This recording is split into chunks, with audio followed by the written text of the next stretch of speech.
शुभेंदु जी, कोई भी परीक्षा हो पारदर्शी तरीके से होनी चाहिए, अच्छे तरीके से होनी चाहिए और हमारे राजस्थान के नौजवानों के साथ कोई अन्याय भी नहीं होना चाहिए।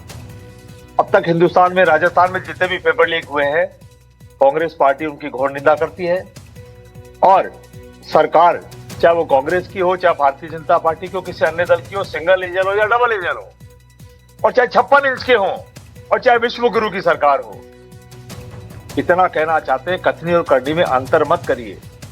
कांग्रेस पार्टी ने कड़ा कानून बनाया था, उम्र कैद तक की सजा का प्रावधान रखा था।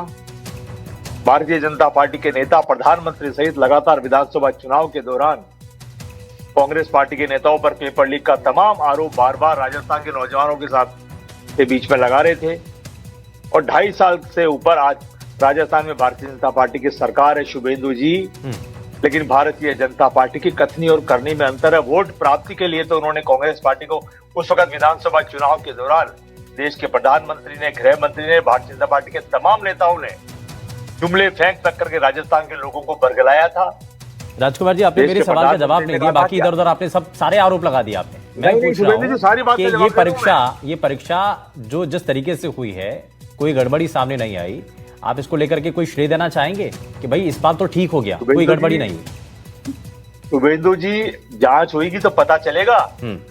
एक कर्मचारी ने स्टेटस लगाया था,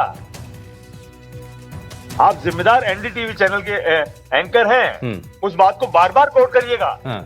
ये बहुत बड़ी साजिश का इतना पूरे देश में, पूरी दुनिया में बवंडर फैल रहा है, पेपर लीक। उसके बावजूद भी कौन भारतीय जनता पार्टी के नेता थे जिनकी सह पर उस व्यक्ति ने स्टेटस लगाया और उसको सस्पेंड करके भारतीय जनता पार्टी की भजनलाल जी की सरकार ने इतिश्री कर लिया।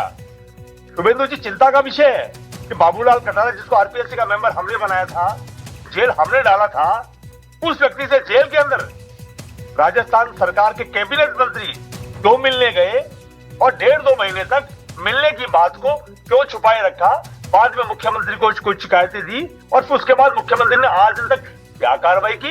ये राजस्थान का नौजवान बार बार पूछ रहा है।